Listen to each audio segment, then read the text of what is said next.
Good morning. It is a good morning. We're still alive. Here are some thoughts for your consideration. Death is the great equalizer. Death is the ultimate brain injury. It is absolute non-existence. Death is the mother of all religion to deny non-existence. There was no existence in your life before you were born. Why think there has to be an afterlife? Belief in an afterlife is simply denial of death wrapped in religious clothing. We can't imagine our own death, so we gather together with others who also can't imagine their own death, and we make up stories to fill in the gap. Religion creates beliefs in order to find meaning in things that can't be or are not understood. Today I'm going to talk about death, not someone else's death, not a husband or wife or family member or friend or associate or a famous person, just one's own death, which is not to be feared. Death is simply the universe individualized. One's own death can be regretted, but that's not fear. Reverend Russ gave an excellent sermon about grief a while ago. The talk today is not about grief. Probably you already know the information in my talk. Good. What I'm trying to do is put it all together in a thought-provoking package. Also, I'm not going to talk about dying. That's a whole different topic. I'm going to talk about your own death. How do we think about our own death? When do we think about our own death? What do we think about our own death? Let's begin with an idea that all of us can agree on. Quote, someday I'm going to die. We don't, all of mankind, agree at all about death. For example, some of us think of it fatalistically, thinking it is unavoidable, and that's that.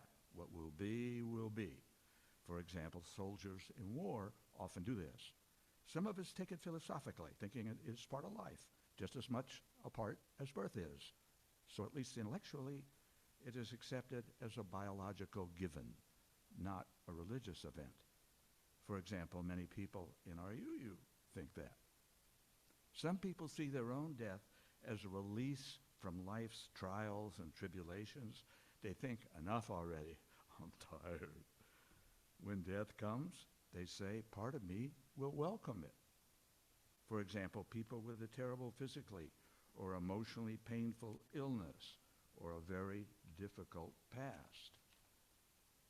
Some of us see our own death as an opportunity to help others via inheritance and charitable giving.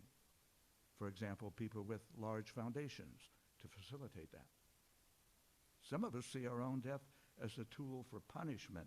They think their death will cause one or more others to suffer. For example, a hated, abusive relative will suffer from being left out of the will. Some of us see our own death through the lens of biology. The instinct in our parents to procreate causes us to be born. Thus, some people think that their death makes room on earth for another person to be born. For example, those who see human beings as one species of animals, not as special creations of a God. Some of us see our own death as a way to give someone else some freedom. They think of it as useful. For example, an elderly person with a terminal illness who is dependent upon and getting care from a loving spouse or son or daughter. Some of us see our own death as a welcome event and think of it as part of their journey to heaven. For example, faithful religious believers. Some of us see our own death as something to be feared. They think they have a one-way ticket to hell. For example, many religious people. Some of us see our own death as a solution. They think that suicide will solve their problem. Some of us see our own death as an adventure. They think something great may happen, and they are open to it. For example, people on an acid trip. Some people think their own death as a tragedy. They think that it should not be this way. For example, people who go to extremes to postpone their own death. Hey, you can probably think of some more ways people think about their own death. So I think we can all agree that all kinds of people think all kinds of things about their own death. Often, a person will think two or more of these ways of thinking at the same time. Also, one can change how he or she thinks about their own death as they go through life's phases and vicissitudes. What that means to me is there is no right or wrong way to think about your own death. Some ways of thinking about it are perhaps healthier than others, but none of them are right or wrong. It's not a moral issue, nor is it a religious issue.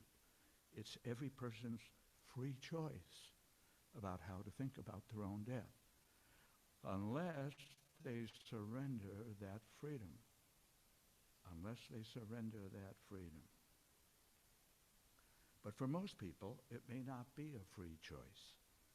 Lots of indoctrination limits that freedom in many ways. Religious indoctrination certainly does. Military indoctrination does. Family indoctrination often does it. Political indoctrination can do it too. So how does one step away from all that indoctrination and have real freedom of choice, which is outside the box? It's not easy to do. I think the first step is to ask oneself, why do I think the way I think? The second question to ask oneself is this: how much of my thinking is driven by my emotions? Obviously, this whole death thing is an existential question or issue. Many of our freedoms have limits on them. For the common good, that's necessary for society to limit some freedoms. To me, the way anyone can think about his or her own death is the cornerstone of all freedoms and should have no limits or prohibitions. If that is denied by not allowing total, absolute, no limits freedom to choose any one of the many ways to think about one's own death, freedom disappears. So how do we decide what's a healthy way to think about it and what's an unhealthy way? Not right or wrong, just healthy or unhealthy. Perhaps of all the ways to think about it, suicide is the most dramatic choice one can make. I think that some suicides are healthy and some are not. Suicide is thought of as immoral in our culture, and it's illegal to kill yourself. Why? Because it is said, only God can decide when your time has come. He has a plan, it is said, and only he, God, can decide when and how you will die. And God doesn't make mistakes. You're not allowed to have any say in the matter via suicide, or you would be preempting God. To me, that makes no sense at all. It is the opposite of freedom. Okay, let's take God out of it. What other reason can be given for keeping suicide immoral and illegal? Well, one is it makes one's relatives and friends suffer if you suicide. That assumes that suicide will automatically cause them more suffering than a medically long death. Why assume that? Maybe all the relatives know you're going to do it because you told them and they support it. You're terminally ill, you believe in a planned death, and or the emotional price of living is just too great. Are you free to think that? That that's what's best for you? Suicide? Are you to make that decision or not freely? to be or not to be free. Let's talk about when you will die, assuming you have free choice. If you grant yourself free choice about it, the choices are all based upon hope. Nothing wrong with that. Hope's good. Perhaps you hope you will die when you have returned to the place where you were born. That's not it, okay?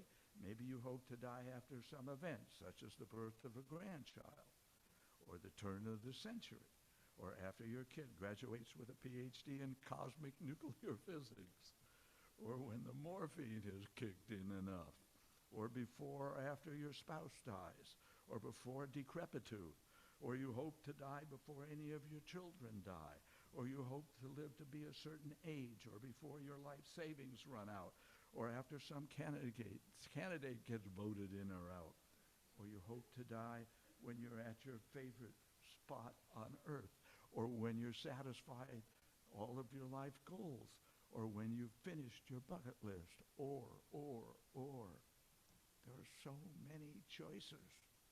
So besides what to think about your own death, or when you hope to die, another aspect of all this is about how you hope to die. Some people want to die screaming at the inevitable. Some die cursing their God. Some die crying for their mother. Some die begging their God. Some die surrendering to the inevitable. Some die laughing at the human folly. Some die with words of gratitude.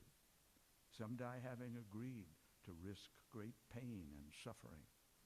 Some want to die via some method of suicide. You can choose how you wish to die, or at least you can hope to make a choice. I mean, you might get run over by a truck and then there's no choice. The point here is that there are so many choices you can make if and only if you do not give up the freedom to choose one or more of them. If you do give up that freedom to choose, you become a mental and emotionally slave to whatever you give up to. If you give up your freedom to choose to God, it's in exchange for two things at the same time. One, the promise of heaven. Two, the promise of hell. That's Orwellian. You give up your freedom here, now, in order to be free later in heaven, and the church or temple or mosque has no obligation to fulfill that promise of heaven. They promise what they do not have to deliver. They promise what they do not have to deliver. And they provide no fact-based explanation as to what that freedom in heaven will be like. Death and that freedom-denying scam are partners. The religionists say that God gave you freedom via free will to choose how you think about your own death and when you will die and how you will die. But you better not make any choice using your free will other than their dogmatic choice, or else you will burn in hell forever. Thus, religions insist that you think about it one way, their God's way only. Fear and free choice do not go together. It would be a travesty of mental health to choose to live in fear. But childhood indoctrination is extremely powerful. If you agree to take the reward of heaven, you also are agreeing to go to hell, if that's the judgment. And you agree to take on the fear of it. What could be worse than spending a lifetime fearing burning in hell forever? But there is a way out of this conundrum. You can give up the notion that there is a God in exchange for the freedom to choose. That's a very reasonable, rational way to maintain your freedom. As I said earlier, your freedom of choice about your own death is the key to all other freedoms. When we are young, we think we are immortal, and we don't think about our own death. As we mature, we buy into one or more of the many forms of denial of death. There's this one. I'm not really going to die because my soul will live forever in heaven. Then there's this denial. Grandma didn't really die because she lives in heaven now and is looking down on us. Or this one. The political cause, whatever the great cause is greater than my individual life. Here's another one. My cult leader knows what is best for me, even if it means my death. Here's an ancient, popular one. I am going to come back via reincarnation. It's easy for critics of my point of view to accuse me of arrogance. How dare you take on God, they say. You're just an arrogant fool. Well, I don't think so. It's not arrogance to hold this point of view, because it is not taking on God, because there is no evidence of a God to take on. Instead of arrogance, it seems to me to be clarity of rational thought about a myth. As I see it, those who cannot abide with the freedom of choice about their own death, who thus mentally and emotionally enslave themselves, are enslaved without even knowing that they are. That's the tragedy. I want to conclude with this thought. Question: what happens after you die? Answer: lots of things happen. They just don't involve you. Thank you for your consideration of these thoughts.